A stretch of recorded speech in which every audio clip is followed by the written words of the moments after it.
बिस्मिल्लाहिर्रहमानिर्रहीम अल्हम्दुलिल्लाहि वकफ़ा वस्सलामुन अला इबादिहिल्लज़ीना इस्तफ़ा अम्मा बाद अऊज़ु बिल्लाहि मिनश्शैतानिर्रजीम बिस्मिल्लाहिर्रहमानिर्रहीम इन्न दीन इंदल्लाहिल इस्लाम व क़ाला नबिय्यु सल्लल्लाहु अलैहि वसल्लम अद-दुनिया सिजनुल मुमिन वल जन्नतुल काफ़िर सुब्हान रब्बिका रब्बिल इज़्ज़ति अम्मा यसिफ़ून व सलामुन अलल मुरसलीन वल्हम्दुलिल्लाहि रब्बिल आलमीन अल्लाहुम्मा सल्लि अला सय्यिदिना मुहम्मदिन व अला सय्यिदिना मुहम्मदिन व बारिक वसल्लम रब्बि इश्रह ली सदरी व यस्सिर ली अमरी वहलुल उक़दतम मिन लिसानी यफ़क़हू क़ौली। अस्सलामु अलैकुम व रहमतुल्लाह। First of all, I would like to thank you, Ibrar, and the other students as well for inviting me and giving me the opportunity to join you guys. And basically, it's a workshop. It's not a lecture or something. I happen to have some knowledge because of my living abroad and in Pakistan and seeing the two societies and meeting with different people as well. So I have seen both the societies, दोनों मुआशरे मैंने अल्हम्दुलिल्लाह देखे हैं। तो इसलिए मैं एक नतीजे पर पहुंचा हूं कि हमारे और उन लोगों में फ़र्क क्या है और उनकी तरक्की का राज क्या है और वहाँ के जो स्टूडेंट्स हैं उनकी जहनियत क्या है, वो क्या सोचते हैं और वो किस तरह जो है अपनी जो फील्ड्स हैं जिसमें वो पढ़ रहे हैं या डिपार्टमेंट्स हैं उसको कितना वो सीरियसली लेते हैं। तो ये चीज़ें मुझे वहाँ जाके पता चली। तो मैं पे आप लोगों को जो मेरा एक्सपीरियंस है, जो मैंने सीखा अल्हम्दुलिल्लाह बहुत मुश्किलों से, क्योंकि मैं भी आपकी तरह का ही एक आज़ाद ख़याल पाकिस्तान का स्पून फेड लड़का था जिसको हर चीज़ चम्मच में मुंह में डाली जाती थी। तो इसी एक नज़रिए के साथ मैं वहाँ गया था तो मुझे शॉक्स लगे वहाँ पर, लिटरली शॉक्स लगे, तो जिनके बारे में अभी इंशाल्लाह बताऊंगा। लेकिन इस सेशन में इंशाल्लाह मैं आपसे बहुत सारी चीज़ें शेयर करूंगा, अपनी लाइफ टाइम एक्सपीरियंसेस जो मैंने इंग्लैंड में सीखा और फिर पाकिस्तान में आप उनको अप्लाई किया और दीन कैसे मेरी ज़िंदगी में आया, ये सारी चीज़ें। तो मेन पॉइंट्स जो है ना आप अगर लिख सकते हैं तो लिख लें। इनमें मैं जो बात करने जा रहा हूँ, एक तो पर्सनालिटी बिल्डिंग पे कि आपकी पर्सनालिटी कैसे डेवलप होती है। दूसरी चीज़ है इंस्ट्रक्शंस, हिदायत, कि आप कितने अच्छे हैं हिदायत लेने में, इंस्ट्रक्शंस लेने में। बिकॉज इंस्ट्रक्शंस लेकर इंसान लीड करता है एक डिसिप्लिन की तरफ। फिर डिसिप्लिन की कुछ शाखें हैं जिसमें टाइम मैनेजमेंट, एजुकेशन है, विजडम एंड नॉलेज है, और ये सारी चीज़ें मैं डिस्क्राइब करूँगा। उसके बाद फिर पावर कैसे इंसान में आती है और पावर में जो तीन चीज़ें होती हैं वो क्या हैं, और आखिर में जो कॉन्फिडेंस है इंसान में, जो एक पर्सनालिटी बन जाती है, ये कैसे बन जाती है।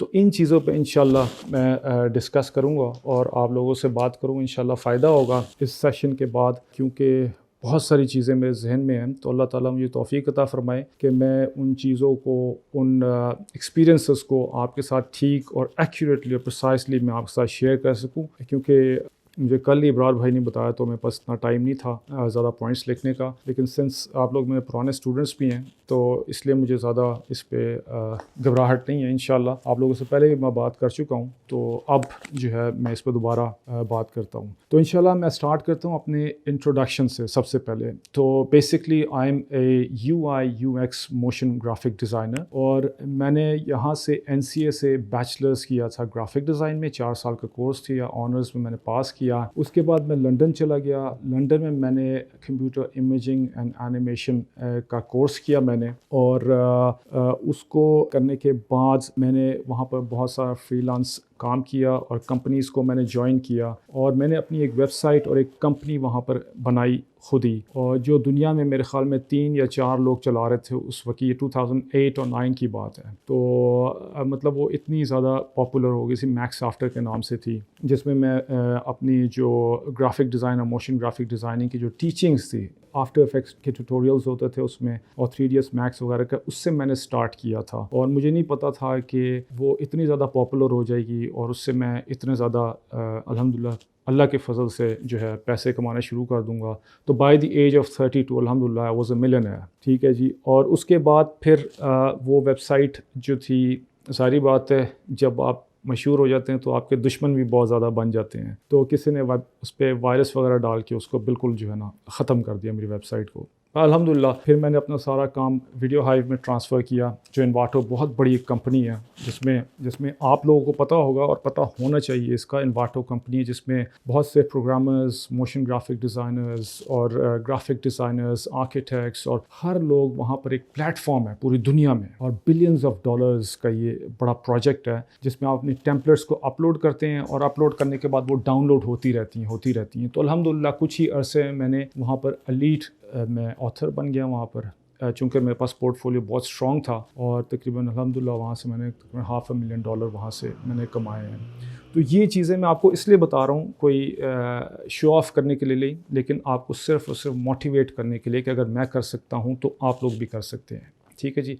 उसके बाद मैं वहाँ पर मुझे नेशनलिटी भी मिल गई इंग्लैंड में, और वहाँ पर रहा, घर लिया, सब कुछ। तो ये सारे मेरे गोल्स थे, मैंने गोल्स अपने अचीव कर लिए। फिर मैंने वहाँ पर एक्टिंग भी शुरू कर दी थी, और मैं एक्टिंग भी करता था, मेरे मैनेजर्स थे, और मैंने आर्ट्स एड चिज़िक में एक्टिंग की क्लासेस भी ली, और उसके बाद कोवन गार्डन में एक्टर सेंटर में मैं मेंबर भी था, और वहाँ पर भी एक्टिंग और बहुत से ऑडिशन, शॉर्ट फिल्म्स और ये चीज़ें मैं करता रहा वहाँ पर। तो ये सारे मेरे शौक़ थे, तो मैं इन चीज़ों को कर रहा था, और लेकिन ये मेरे गोल्स थे, पर्पस नहीं था मेरे लाइफ में। ये याद रखें, गोल्स कुछ और होते हैं जो चेंज होते रहते हैं, पर्पस एक ही होता है। वो ये होता है कि हम इस दुनिया में क्यों आए, कहाँ से आए और हमने कहाँ जाना है। ये पर्पस मेरी ज़िंदगी में बाद में आया, जो मैंने अल्हम्दुलिल्लाह मैंने जब शादी की तो मुझे बीवी बहुत अच्छी मिल गई, दीनदार थी, जिसकी वजह से मैं उनकी सोहबत की वजह से जो है मेरी ज़िंदगी बदल गई। तो अगर आपकी सोहबत अच्छी हो तो इंसान की ज़िंदगी बहुत आराम से चेंज हो जाती है। और अल्हम्दुलिल्लाह मैं फिर दीन की तरफ आया, फिर वहाँ से मूव हुए और मूव होके पाकिस्तान आ गए, और यहाँ पर आके फिर मैंने 8 साल जामिया अशरफिया में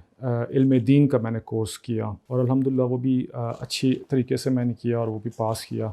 तो ये मेरी एजुकेशनल बैकग्राउंड है। तो अब मैं आपको बताना चाहता हूँ कि स्टार्ट कैसे हुआ, ये सब चीज़ें कैसे मैंने अचीव की, और मेरे एक्सपीरियंसेस क्या थे, क्योंकि मैं 10 साल इंग्लैंड में रहा हूँ, उसके बाद यहाँ रहा हूँ, और दोनों माशरे मैंने देखे हैं, और इन दोनों माशरों में बहुत ज़मीन आसमान का जो है ना फ़र्क है। तो इन दोनों माशरों को मैं आपको एक्सप्लेन करना चाहता हूँ और बताना चाहता हूँ, ठीक है ना, कि ये सारा कैसे हुआ। तो पहले मैं स्टार्ट करता हूँ, यहाँ से तो मैंने पढ़ लिया जो भी था, जो एक इंसान की ज़हनियत होती है, हम पाकिस्तानियों की या लड़कों की, हमें कुछ पता नहीं होता। हमें बताया जाता है कि जी आपने ये करना है, आपने ये करना है, आपने ये करना है। उस ज़माने में सिर्फ 2 और 3 फील्ड्स थी, एक थी डॉक्टर बनना या इंजीनियर बनना या MBA। अगर ये आप नहीं बन सके तो आपकी ज़िंदगी बर्बाद हो गई, मानी आप बर्बाद हो गए आपके पास कुछ करने को ही नहीं है। मतलब ये 3 फील्ड्स थी टोटल हमारे पास पाकिस्तान में, लेकिन ऐसी नहीं थी। जो अक्लमंद जो इंटेलेक्चुअल माइनॉरिटीज़ थी उनको पता था कि बहुत सारी फील्ड्स हैं, क्योंकि हम लोग इतने स्पून फेड होते हैं कि जिसकी वजह से हम लोग रिसर्च नहीं करते, और हमें चलाया जाता है कि आपने इस तरह करना है। हम रिसर्च बेस्ड नहीं होती, याद रखें, क्योंकि हम लोग मैट्रिकुलेशंस हैं। मैट्रिक और O लेवल्स A लेवल्स में बहुत ज़्यादा फ़र्क है, इसको याद रखें। मैं भी मैट्रिक का पढ़ा हुआ था बीकन हाउस का, नंबर अच्छे आए थे, सारे कुछ था, 647 मेरे नंबर थे 850 में से, तो ये सारी चीज़ें थीं। लेकिन चूँकि रिसर्च बेस्ड एजुकेशन नहीं थी, अब जो एजुकेशन आ गई है ये बहुत चेंज हो गया। बच्चे A लेवल्स और O लेवल्स से पढ़ते हैं तो ये रिसर्च बेस्ड होते हैं। जैसे मेरे बच्चे जो हैं वो रिसर्च बेस्ड हैं, उनको कोई असाइनमेंट्स दी जाती है तो वो इंटरनेट पे बैठ के अपनी जो है ना रिसर्च करते रहते हैं, और उस रिसर्च के अंदर वो बहुत सारी चीज़ें जो हैं ढूंढते हैं खुद ही, और खुद ही ढूंढने के बाद उनमें कॉन्फिडेंस आ जाता है और एक प्रॉब्लम को सॉल्व करने की एक आदत आ जाती है। लेकिन इसके कुछ नेगेटिव एस्पेक्ट्स भी हैं, अगर आप इसको फ़िल्टर नहीं करेंगे तो वो मैं आपको बताऊंगा आगे जाके क्या है। तो ये एक एजुकेशन सिस्टम बन गया हुआ है जिसकी वजह से जो है ना अब डिफरेंस आ गया हमारी पढ़ाइयों में। तो मैं मैट्रिकुलेशन एक जहन के साथ वेस्ट में गया था, जिस तरह हर लड़का या लड़की वेस्ट में जाना चाहता है। और मैं ये आपको बता दूं, अभी का मुझे नहीं पता, लेकिन बहरहाल हमारा जहन ये था कि हमने वेस्ट जाना है। बेशक जहाज़ में लटक के चले जाएं, टायर को पकड़ लें, उसका टायर से गिर जाएं, एक ख्वाब होता है कि हमने जाना है, पढ़ने के लिए नहीं जाना। ये मेरा भी जहन था। आपने देखा होगा अभी अफ़गानिस्तान में जब यूएस वहाँ से भागा तो वो जो अफ़गानिस्तान के जो लड़के जो लोग थे जो वेस्ट से बहुत ज़्यादा इन्फ्लुएंस्ड थे वो जहाज़ों में लटकना शुरू हो गए और हत्ता कि हमने देखा भी वीडियोस में वो जहाज़ से गिरे बेचारे। वो इसलिए नहीं गए थे कि उनको कोई मार रहा था, वो इसलिए नहीं गए थे कि तालिबान उनको मार रहे थे, वो सिर्फ़ और सिर्फ इसलिए जा रहे थे क्योंकि वहाँ पर एक लाइफस्टाइल जिसमें सिर्फ़ और सिर्फ एंटरटेनमेंट, ठीक है। तो मैं भी सिर्फ़ और सिर्फ एंटरटेनमेंट के लिए गया था। अनफॉर्चुनेटली मैं आपको एक बात बताता हूँ, देखिए अल्लाह ताला ने जो उसूल बनाए हुए हैं ना, हम कहते हैं कि हमारी पस्ती का और ज़वाल का ताल्लुक़ है वो हमारे दीन से है, इस्लाम से है। उनका जो उरूज पे जाना और उनकी जो तरक्की करना और ये सारी चीज़ें उनके कुफ्र का नतीजा है, ऐसा बिल्कुल नहीं है। अल्लाह ताला ने जो डिपार्टमेंट्स बनाए हुए हैं उन डिपार्टमेंट्स के नतीजे हैं और रिज़ल्ट्स हैं और उनकी खुसूसियात हैं। मसलन मैं आपको बताता हूँ, अगर आप कारोबार करेंगे, बिजनेस करेंगे तो आप पैसा कमाएंगे। सिंपल रूल है, सिंपल उसूल है, आप पैसे कमाएंगे, आप अमीर हो जाएंगे। अब एक दूसरी फील्ड है कि जिसमें अगर आप बीमार हो जाएं तो आप क्या करेंगे, दवाई खाएंगे तो अल्लाह ताला आपको सेहत दे देंगे। ये दो डिफरेंट फील्ड्स हैं। अब कारोबार करने वाला जो आदमी है वो कारोबार करता रहे, दिन रात लगा रहे, लेकिन वो ये ना सोचे कि मैं ऑटोमेटिकली कारोबार करने से मुझे सेहत भी मिल जाएगी। नहीं नहीं, इसकी खुसूसियत पैसे कमाना है और दुनिया में तरक्की करना है, उसकी खुसूसियत कोई और है। इन दो चीज़ों को अल्लाह ने मिक्स नहीं किया हुआ, इनकी खासियात जो हैं अलग अलग ही रखी हुई हैं। आपने कारोबार किया है तो आपकी सेहत ठीक नहीं होगी जब तक आप दवाई नहीं खाएंगे। इसी तरह आप दवाई खाना शुरू कर दें दिन रात बैठ के और आप कहें जी मेरे पैसे बढ़ना शुरू हो जाएं, तो ये ऐसे नहीं होगा। आपके ना पैसे बढ़ेंगे ना ही कारोबार में आपकी तरक्की हो गई। ये दो डिफरेंट चीज़ें हैं बिल्कुल। इसलिए ये अब आपने डिसाइड करना है कि आप क्या करना चाहते हैं। अनफॉर्चुनेटली हमारा जब वेस्ट के साथ ताल्लुकात हुए, हमारा आना जाना हुआ, तो वहाँ जाकर हमने उनकी जो तरक्की थी, जो उनकी टेक्नोलॉजी थी या उनकी जो चीज़ें थी, उनको हासिल करने की बजाय हमने उनके कुफ्र, उनकी बेहयाई, उनकी बदअखलाकी और उनके जो नेगेटिव चीज़ें थे हमने वो खींच लिया। ये हमारे जहन की कमज़ोरी थी। और क्योंकि हम शायद ये समझे कि उनकी जो तरक्की का राज है उनका कुफ्र है। नहीं, उनकी तरक्की का राज ये था कि उन्होंने अपने दीन को छोड़ दिया और सारी तमाम फ़िक्र और मेहनत उन्होंने अपने दुनिया पे लगा दी, जिसकी वजह से उनको दुनिया मिल गई। हमने क्या किया, हम ना दीन के रहे ना दुनिया के रहे, हम सिर्फ नाम के मुसलमान होने की वजह से हमारा दीन का जो असली खुसूसियत वो ये थी। आपको दीन का और इस्लाम का जो फ़ायदा है ना, आपको आखिरत में इस पर फ़ायदा मिलेगा। दुनिया में एक एक्स्ट्रा और स्पेशल मेहनत करनी पड़ेगी और इसमें फिर साथ साथ दुनिया भी अल्लाह ताला दे देते हैं इंसान को। अगर आप दीन की मेहनत कर रहे हो प्लस आप जो हैं दुनिया की ये डिपार्टमेंट्स हैं इनमें भी मेहनत कर रहे हो तो आपको अल्लाह ताला दुनिया भी दे देते हैं। तो हमने क्या किया, हमने वेस्ट से में जाकर बजाय उनकी जो अच्छी चीज़ें थी, कितने ज़बरदस्त कॉलेज यूनिवर्सिटीज़ हैं, जो वहाँ पर जो नॉलेज है वो सारी चीज़ें हैं, वो लेने की बजाय हम लोग एक ऐसे जहन के साथ गए कि हमने जाके वहाँ पर सिर्फ एंटरटेनमेंट करनी है, उनकी बेहयाई लेनी है, इनका कुफ्र और उनकी बदअखलाकी और उनका जो फैमिली इंस्टीट्यूशन जो टूटा हुआ है, हमने वो सारी चीज़ें इकट्ठी करनी शुरू कर दी। अभी रिसेंटली देख लें आप, जो हमारे पाकिस्तान में जो हो रहा है, एक मूवी बन रही है जॉयलैंड, ठीक है जी, मादत के साथ। एक ऐसी मूवी है जो एक हमारा ख्वाजा सिरा है, उनके साथ एक दूसरा लड़का है, उसका ताल्लुक बन जाता है। उस फिल्म को प्रमोट कर रहा है वेस्ट और उसको यहाँ पर प्रमोट करने की कोशिश कर रहा है और बहुत सारी हमारी लिबरल कम्युनिटी जो है वो चाह रही है कि इस फिल्म को बैन ना किया जाए। ठीक है, वजह यह है कि हमने वहाँ से उनकी जो गंदी चीज़ें हैं उनको हम लेके पाकिस्तान में इंजेक्ट कर रहे हैं, बजाय उनकी उन चीज़ों के कि उन्होंने शटल्स बना ली, चांद पे चले गए, कंप्यूटर्स बना ली, ये सारी चीज़ें बना ली। आप एक ख्वाजा सिरा को ये क्यों नहीं दिखाते कि वो कंप्यूटर बना रहा है? ठीक है जी, आप एक ख्वाजा सिरा को ऐसा क्यों नहीं दिखा रहे कि वो बहुत बड़ा बिजनेसमैन बन गया है, कोई उसने इन्वेंशन कर ली है, कोई ऐसी चीज़ कर ली। आप वही जाके घिसे पेटे पुराने वो आइडियाज़ वहाँ से ले आए बद इखलाकी के, उसको बेचारा शो करके आपने फिल्म बना दी। अब वो वेस्ट तो ये चाहता है कि बैन ना, और उस पर दबा के पैसा लगा रहा है ताकि वो यहाँ पर फिल्म चल जाए और हमारे जहन ख़राब होते रहें। ठीक है ना, तो मैं एक ऐसे जहन के साथ, स्टोरी ये बताने की ये थी कि हम लोग एक ऐसे जहन के साथ मैं वेस्ट गया था। ठीक है जी, एक स्पून फेड बंदा। अब वहाँ जाके मेरे साथ क्या हुआ, मेरे भाई वहाँ पर पहले ही थे। वहाँ पर मैं आपको बता दूँ, कोई किसी का नहीं है, कोई किसी का नहीं है, कोल्ड हार्टेड होते हैं सारे, अपने अपने काम में लगे होते हैं, कोई किसी की हेल्प नहीं करता। आपका 10 साल पुराना दोस्त आपके सामने बैठ के खा रहा होगा, आपको खाना नहीं ऑफर करेगा, वो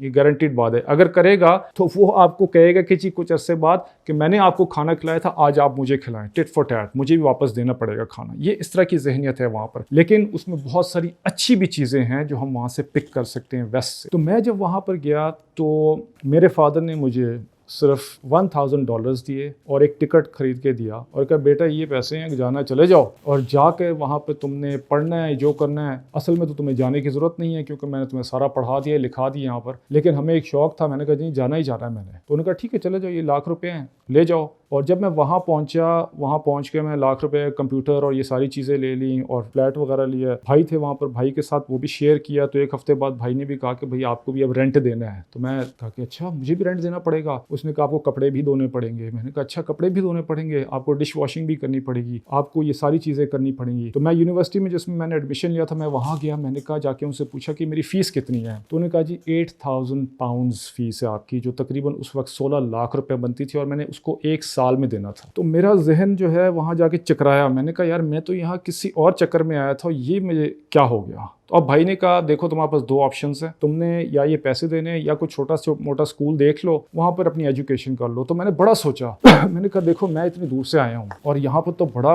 मुश्किल लाइफ है, मुझे कपड़े भी खुद धोने हैं, मुझे अपना सारा कुछ खुद करना है, मैंने पैसे भी कमाने हैं, पैसे मेरे पास ख़त्म हो गए। मैंने यूनिवर्सिटी से कहा जी मेरे पास तो ₹16,00,000 नहीं है। तो मैंने जहन में तरकीब आई, मैंने कहा आप यूँ कर लें प्लीज़, मुझे आप जो है ना इंस्टॉलमेंट्स में कर दें, मैं हर आपको 3 महीने बाद आपको £2,000 में दे दूँगा आपको। उनका चलो ठीक है हम ऐसे कर लेते हैं। अब मैंने सोचा मैं पैसे कहाँ से लेके आऊँगा। अच्छा जी पैसे कहाँ से लेके आऊँगा। तो उन्होंने कहा भाई वगैरह ने कहा जी अब आपको काम करना पड़ेगा। मैंने कहा अच्छा तो किधर काम करूँगा। तो मैकडॉनल्ड्स जिंदाबाद। मैंने कहा अच्छा। वो मेरे फ्रेंड्स वगैरह सारे काम कर रहे थे, सारे मैकडॉनल्ड्स में थे, पढ़ पुढ़ कोई भी नहीं रहा था। ठीक है जी, क्योंकि वो बहुत टफ था। उन्होंने कहा जी हम कहाँ से फीस लाएं। तो छोटे मोटे स्कूल्स में, यूनिवर्सिटीज़ में एडमिशन करा के आए, वहाँ जाके छोटे मोटे स्कूल्स में पढ़ना शुरू कर दिया और वो उसका कोई फ़ायदा ही नहीं हुआ। मैंने कहा यार मैं इस तरह करके नहीं रह सकता, ये तो ज़िल्लत वाली ज़िंदगी है कि मैकडॉनल्ड में बर्गर भी लगाऊँ और उसके बाद मैं कुछ हासिल भी ना करूँ। मैंने माइंड बना लिया कि नहीं, मैंने पढ़ना है तो इस अच्छी यूनिवर्सिटी से पढ़ना है, जो उस वक्त उसका नाम गिल्डहॉल यूनिवर्सिटी थी, अब लंदन मेट्रोपॉलिटन यूनिवर्सिटी थी। मैंने कहा मैंने यहीं से ही पढ़ना है। अच्छा जब पहले दिन गया और मैकडॉनल्ड मुझे जॉब मिली, ऑक्सफोर्ड स्ट्रीट जो एक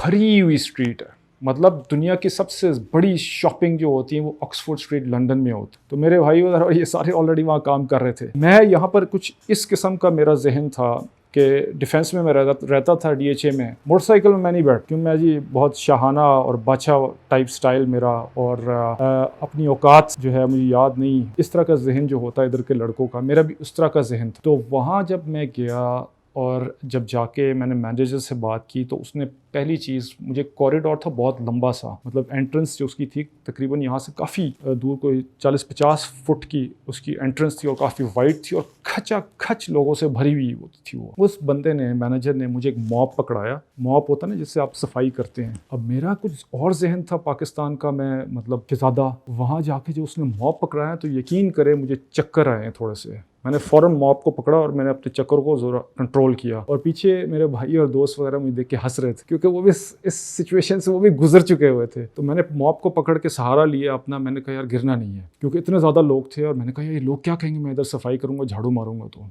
तो भाई ने मुझे वहाँ से इशारा किया कि ये कर ले, नहीं तो पैक कर सामान और पाकिस्तान चला जा। तो मैं, अब एक रंग आए और दूसरा जाए और बहुत मैं कंफ्यूज और बहुत घबराया मैं। लेकिन मैंने कहा कि यार देखो ये करना है, अब आया हूँ तो करना है। मैंने फिर मॉप लगाना शुरू किया, वहाँ पूरा फ्लोर मैंने साफ़ किया। उसके बाद और काम, मुझे बाथरूम साफ़ करने पड़े वहाँ पर, क्योंकि किचन में आपको शुरू में नहीं जाने देते वो। फिर बाथरूम्स, टॉयलेट साफ़ करने पड़े, ये करने पड़े, वो करने पड़े। तो ये एक मुझे जॉब मिली। ये एक काफ़ी नहीं थी। ये मेरी जॉब थी तकरीबन 2 बजे से लेकर रात 10 बजे तक, नहीं 2 बजे से तकरीबन रात 8-9 बजे तक। उसके बाद मेरे घर के पास एक लिवरपूल स्ट्रीट स्टेशन था, वहाँ पर एक पीस ऑफ केक के नाम से एक शॉप थी, ये कैफेटेरिया था काफ़ी बड़ा। वहाँ मैंने जाके एक और जॉब मैंने ढूंढी वहाँ पर। उन्होंने कहा जी रात को आपको आना पड़ेगा तकरीबन 10 बजे और सुबह आप तकरीबन 8 बजे, 6 बजे, 7-8 बजे तक ऑफ करेंगे। सारी रात खड़े होकर आपने सैंडविच लगाने, 500 सैंडविच आपने लगाना है। तो ये बड़ी टेबल थी और उसमें ब्रेड, डबल रोटियाँ लगी होती थी और इतने बड़े मक्खन के वो जार्स होते थे जिसमें लगा मक्खन। ठीक है जी। और उसके बाद उसमें पता नहीं क्या क्या चीज़ें डालनी, पैकिंग करनी है, उसमें स्टिकर्स लगाने, स्टैम्प करनी डेट को, उसको सजाना। और उसके बाद सुबह के टाइम पे ट्रक्स आते थे जिसमें बहुत सारी चीज़ें आती थी, जैसे ब्रेड हो गया, केक्स हो गई, ये सारी चीज़ें। वो दूर से उनको ट्रॉली में जाना और लेके आना, और सख्त सर्दी में सख्त सर्दी में। यकीन करें मैं रोता हुआ जाता था। तो काफ़ी प्रॉब्लम्स के बाद मैंने जो है तकरीबन वहाँ पर इतनी सख्त ज़िंदगी थी, क्योंकि जब आप आपके कोई गोल होता है उसको अचीव करने के लिए बहुत टफ टाइम्स आते हैं। अगर आप स्ट्रॉन्ग पर्सनालिटी नहीं है तो आप उन चीज़ों को छोड़ देंगे और जाहिर बात है फिर आप जो है उससे भाग जाएंगे और वो जो आपका गोल है वो आप अचीव नहीं कर सकते। लेकिन मेरा अल्हम्दुलिल्लाह अल्लाह ताला ने एक ऐसी परसेवरेंस दी हुई थी, ऐसी पर्सनालिटी थी कि जिसमें मैं लगा रहा और वहाँ पर ऐसा था कि तकरीबन 3 या 4 घंटे सिर्फ सोने के मिलते थे, बाकी जो है मुझे काम करना पड़ता था और 2 दिन मेरी क्लासेस होती थी। लेकिन अल्हम्दुलिल्लाह वो 1 साल 2 साल की जो मेरी मेहनत थी उसके बाद से जो है ना मेरी लाइफ इजी हो गई। जब मैंने ग्रेजुएशन की तो स्ट्रेट अवे जॉब मुझे मिल गई, वाइट कॉलर जॉब मिल गई और फिर वहाँ से मेरी ज़िंदगी जो है चलती रही।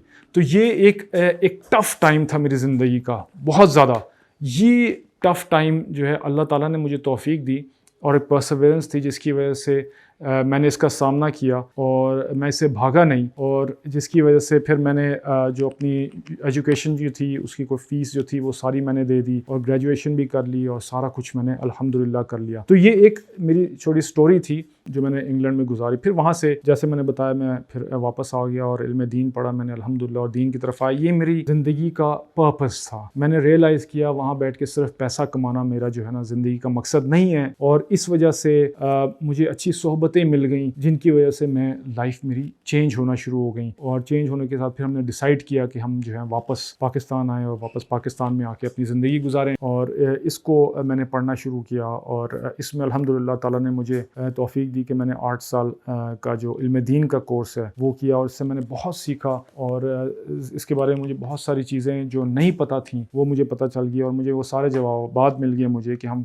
कहाँ से आए हैं और हम इस दुनिया में क्या हमारा मकसद है और हम कहाँ जा रहे हैं। तो ये चीज़ें आपको सिर्फ और सिर्फ दीन से मिलती हैं और ये चीज़ें मुझे यहाँ पर अल्हम्दुलिल्लाह नसीब हो गई। तो अब मैं जो बात करने जा रहा था कि इंस्ट्रक्शंस क्या होती हैं, इंस्ट्रक्शंस हमारी ज़िंदगी में क्यों ज़रूरी होती हैं। ये एक चीज़ जो है मैंने वेस्ट में बहुत ज़्यादा देखी कि वहाँ पर आपके हर जगह में साइन बोर्ड्स लगे होते हैं, आपको हर जगह में इंस्ट्रक्शंस होती हैं कि यहाँ रुकना है, यहाँ क्रॉस करना है, यहाँ से राइट जाना है, लेफ्ट जाना है, या ये ज़ेब्रा क्रॉसिंग है, या ये बस स्टेशन है, बस स्टेशन के ऊपर टाइमिंग्स लिखी आ रही हैं, बस आपकी इतने टाइम पे पहुँचेगी। ये चीज़ें जो हैं हिदायत कहलाती हैं। वहाँ का जो बच्चा होता है इन हिदायत का इतना आदी होता है कि वो इनको देख देख के ऑब्जर्व कर करके सीख लेता है और वो किसी का मोहताज नहीं रहता। हत्ता कि वहाँ पर ऐसा है कि वहाँ पर जो गाइड डॉग्स होते हैं, जो कुत्ते होते हैं जिनको सिखाया, तो नाबीना लोग जो जिनके साथ एक गाइड डॉग्स होते हैं, उन डॉग्स को भी पता होता है कि मेरे जो मालिक है उसका स्टेशन कौन सा है। वो उसके स्टेशन पे जाता है, उसको लेके उसने उसकी स्ट्रैप पकड़ा होता है और वहाँ पे जाके बैठाता है उसको स्टेशन में, बस स्टेशन में, और बसेस आ रही होती हैं और जा रही होती हैं। उसको पता ये भी होता है कि मेरा जो मालिक है उसकी कौन से नंबर बस है। जब वो आती है तो खुद वो कुत्ता उस बस पे चढ़ जाता है और मालिक भी चढ़ जाता है। वो भी इंस्ट्रक्शंस होती हैं उसकी, इतनी हिदायत होती है जिसकी वजह से वो कुत्ता भी इतना अक्लमंद हो जाता है वहाँ पर। तो ये बच्चे जो होते हैं ये एक अपनी सोच रखते हैं और किसी की मोहताजी नहीं करते, ठीक है। हर काम जो है ना खुद करने की कोशिश करते हैं और इनमें जो प्रॉब्लम्स जब आती हैं तो उसको खुद सॉल्व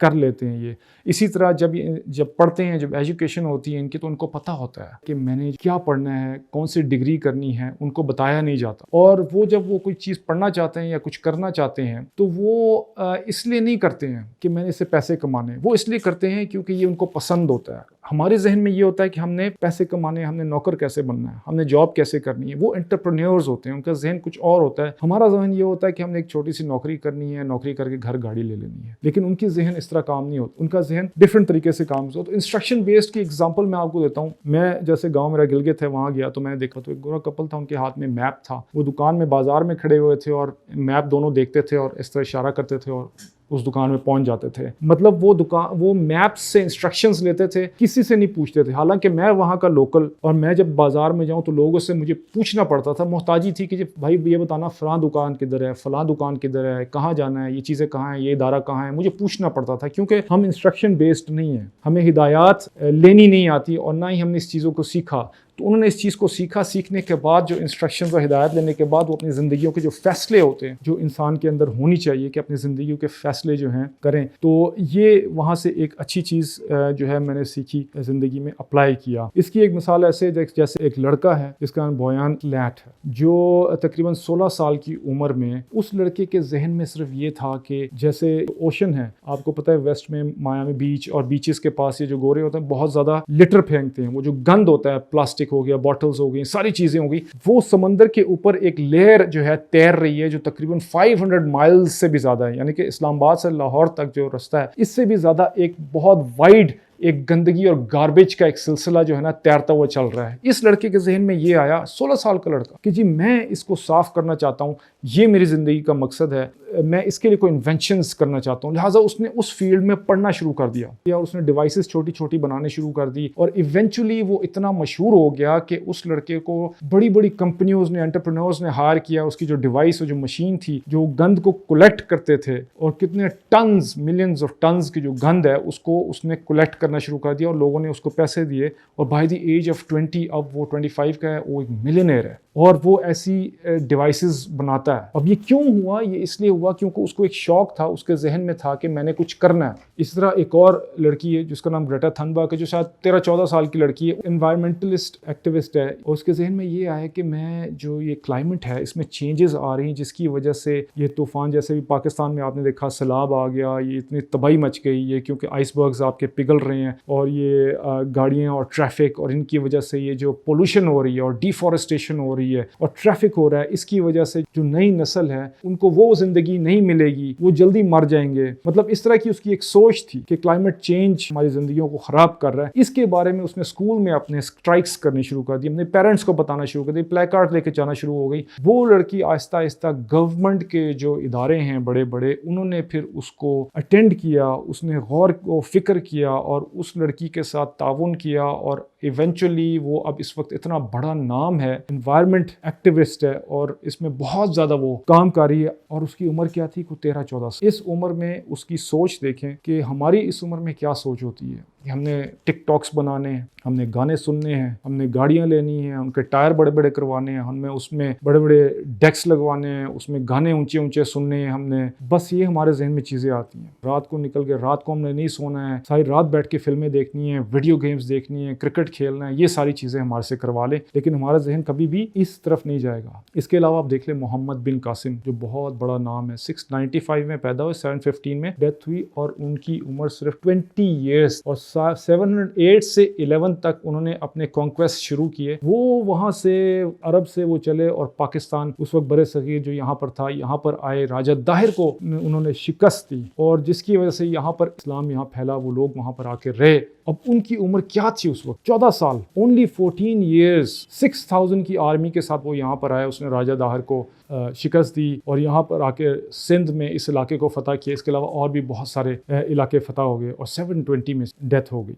ये एक देखें 14 साल का लड़का, उसके जहन में क्या था कि मैंने कॉन्करर बनना है, मैंने इस्लाम को फैलाना है और उसका एक मकसद था। और एक छोटी सी उम्र में आजकल 13-14 साल के लड़के के जहन में क्या होता है? ये PS2 खेलना है, मैंने वीडियो गेम खेलनी है, मुझे ये ले दो, मुझे वो ले दो। तो ये सोच और ये जहन आपका कैसे और कब बनेगा? हम इस तरह सोचना शुरू कर देंगे जिस तरह ये पर्सनैलिटी सोचती हैं, ताकि हम भी दुनिया में तरक्की करना शुरू कर दें। अगर हमने वेस्ट से कोई चीज़ लेनी है तो बजाय उनकी जो ये बेहयाई, उनके कुफर और उनकी जो बद अखलाक़ी का जो एंटरटेनमेंट मीडिया है, उस चीज़ों को लेने की बजाय हमें चाहिए कि हम उनकी जो अच्छी चीज़ें हैं, जो उन्होंने दुनिया में तरक्की की है, जो साइंस एंड टेक्नोलॉजी में की है, हम वो भी तो ले सकते हैं। लेकिन हमारा जहन कुछ इस किस्म का है कि हम लोग वहाँ से ये चीज़ें इकट्ठी करके यहाँ पर लाते हैं और इसको पाकिस्तान में इंजेक्ट कर लेते हैं। जैसे मैंने आपको बताया, अभी ये जॉयलैंड फिल्म बनी हुई है और उसके बाद फिर मेरी जिस्म मेरी मर्जी के जो एपिसोड्स चलते रहते हैं। ये क्या है? ये क्या यही चीज़ें रह गई वेस्ट से लेने के लिए? हमारे जहन जो है सिर्फ यहीं पर ही फंसे हुए हैं। हम वहाँ की साइंस एंड टेक्नोलॉजी को क्यों नहीं ले सकते? जैसे मैंने बताया, ख्वाजा सिरा है, एक साइंटिस्ट क्यों नहीं बन सकता?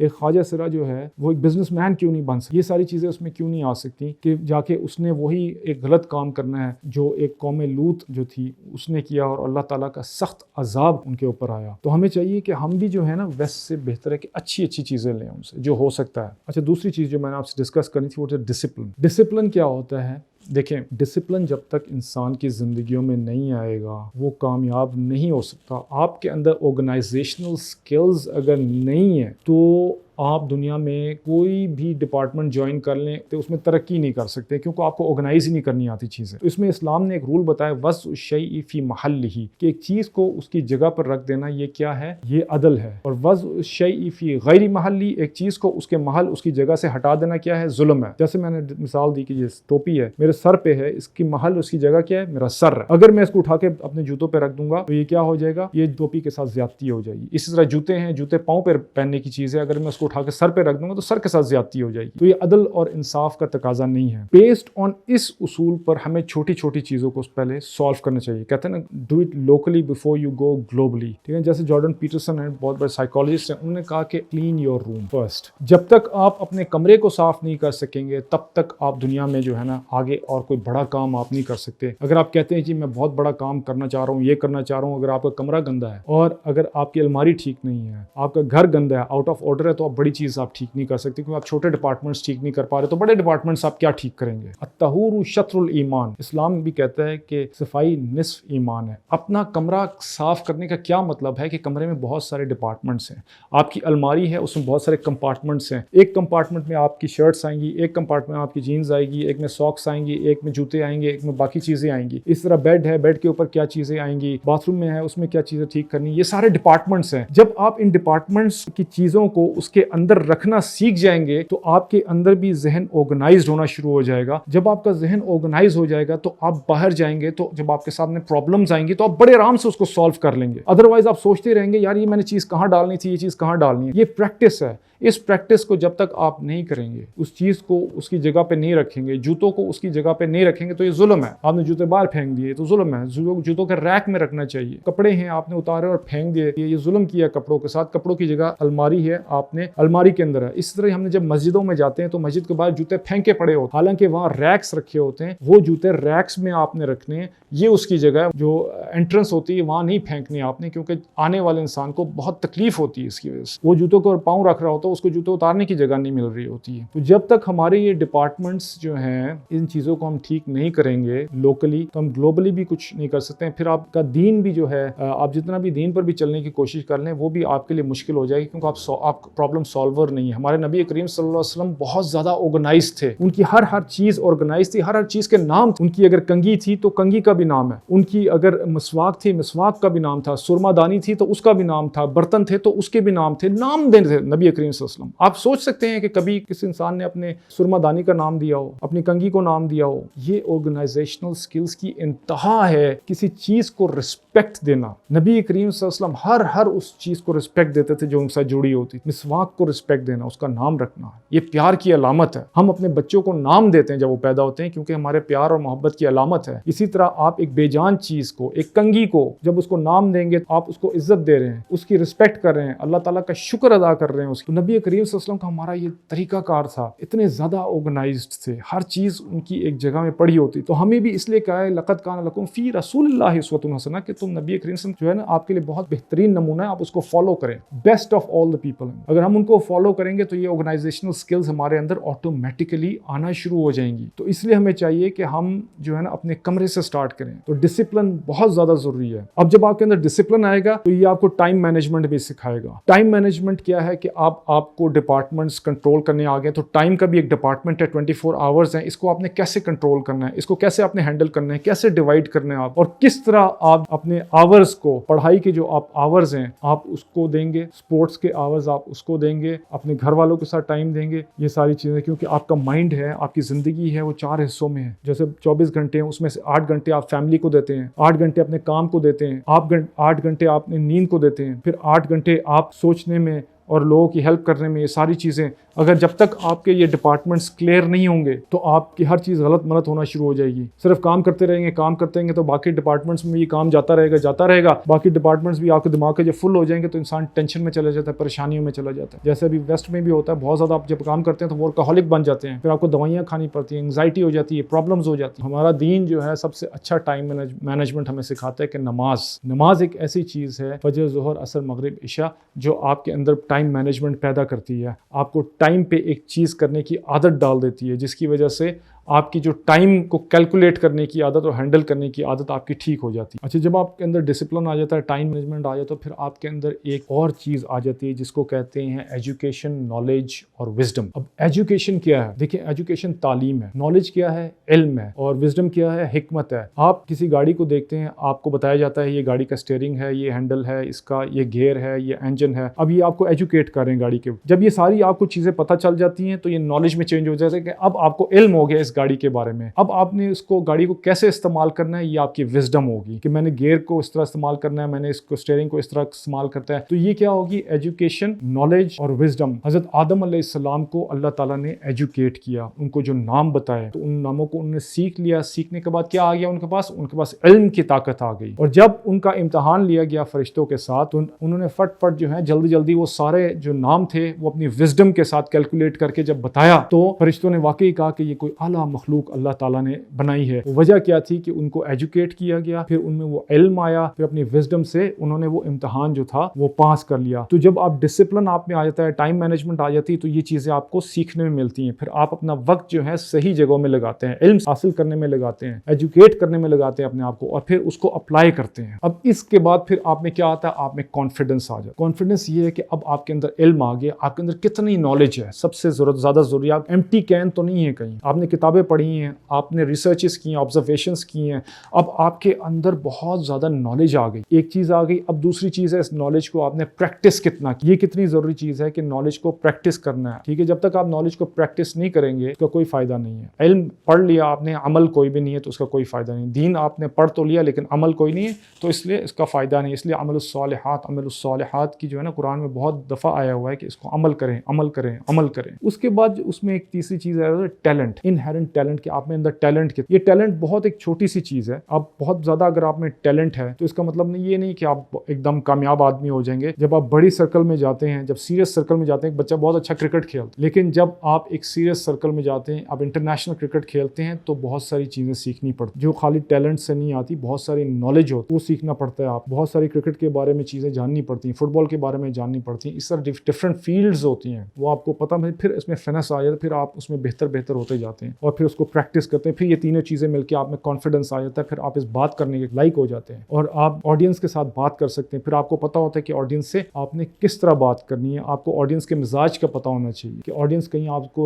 सुन के बोर तो नहीं हो रही। या आप किसी कंपनी में जब आप काम करने जाते हैं तो आपको एग्जैक्टली पता होता है मैंने किस बंदे से क्या बात करनी है, या इस बंदे से कैसे काम निकलवाना है। तो ये सारी चीजें जो हैं आपके अंदर कैसे आ जाती हैं? इंस्ट्रक्शन से शुरू होती हैं, हिदायत से शुरू होती है, फिर डिसिप्लिन आ जाता है। डिसिप्लिन के बाद फिर आपके अंदर नॉलेज आ जाता है, विजडम आ जाती है, फिर आपके अंदर उसको प्रैक्टिस करने की आदत आ जाती है, और फिर आपकी जब आप नॉलेज से भर जाते हैं तो आप किसी भी फील्ड में, किसी भी डिपार्टमेंट में जब आप जाएंगे तो इंशाल्लाह कामयाब होंगे। हत्ता कि दावत और तबलीग के मामले में भी, जब आपने दीन को फैलाना है, किसी भी फील्ड में, किसी भी डिपार्टमेंट में आप जाएंगे तो आप तरक्की करेंगे। लेकिन उसूल यही है कि एक डिपार्टमेंट दूसरे डिपार्टमेंट के साथ मिक्स नहीं होता है। आपने दीन पे भी चलना है, और दीन पे भी आपने सीरियसली चलना है, इसको भी टाइम देना है। जो जो आपके फ़राइज़ हैं, वाजिबात हैं, नवाफिल हैं, ये सारे आपको करने पड़ेंगे। उसके अलावा आपको दुनिया भी चाहिए, तो आपके दुनिया में भी आपको तरक्की करने के लिए जो उसूल हैं, जो चीज़ें हैं, वो आपको करनी पड़ेंगी। आपको बिजनेस करना पड़ेगा, किताबें पढ़नी पड़ेंगी, लोगों से पूछना पड़ेगा। ये सारी चीज़ें करेंगे तो फिर आपको दुनिया में भी अल्लाह ताला तरक्की देंगे। हमारा जो दीन इस्लाम है, इन्ना दीना इंदल्लाहिल इस्लाम, ये एक कंप्लीट रिलीजन है, एक कंप्लीट वे ऑफ लाइफ है, जिसमें ये सारी चीज़ें आपको मिल जाती हैं। उसमें सबसे पहली चीज़ जो है वो है ईमान, ला इलाहा इल्लल्लाह मुहम्मदुर रसूलुल्लाह, कि आपके क्रिएटर कौन है, उन्होंने आपको क्यों बनाया, आपकी ज़िंदगी का मकसद क्या है, आप कहाँ से आए हैं, क्या कर रहे हैं, कहाँ जाना है, ये चीज़ें क्लियर होना बहुत ज़रूरी है। अगर आपकी ज़िंदगी का मकसद ही क्लियर नहीं है तो फिर आप नेक्स्ट स्टेप ले ही नहीं सकते। आप बिल्कुल जो है एक गफलत में ज़िंदगी गुजारेंगे। दूसरी चीज़ हमारा दीन हमें बताता है वह मामलात, के मामलात में ये है कि आप दुनिया में किस तरह लोगों के साथ जो मामला करते हैं, आप ख़रीदो फरोख्त का मामला करते हैं, ई कॉमर्स का करते हैं, बिजनेस का करते हैं, जितने भी मामलात आप करते हैं वो आपने किन उसूलों पे करनी है। फिर माशरत आ जाती है कि आपका जो बिहेवियर है आपके पेरेंट्स के साथ कैसा है, शोहर और बीवी का क्या रिलेशनशिप है, बच्चों के साथ आपका क्या किस तरह बिहेवियर होना चाहिए, रिश्तेदारों के साथ, हमसायों के साथ, ये सारी चीज़ें आपकी माशरत में आ जाती है। फिर आपका अखलाक होता है, अखलाक ये होता है कि आपका जो बिहेवियर है कि आप लोगों के साथ इस दुनिया में किस तरह रहते हैं, प्यार मोहब्बत उल्फत के साथ आप रहना चाहते हैं या लड़ाई झगड़ा करके रहना चाहते हैं। तो ये सारी चीज़ें जो है ना हमें इस्लाम देता है। जब हम इन उसूलों पर चलते हैं, गोल्डन रूल्स हैं ये, जब इन गोल्डन रूल्स में चलेंगे तो दुनिया भी बन जाएगी, हमारी आखिरत भी बन जाएगी। तो अल्लाह ताला से दुआ है कि अल्लाह ताला हमें दीन पर चलने की तौफीक अता फरमाए। व आखिरु दावाना अल्हम्दुलिल्लाहि रब्बिल आलमीन।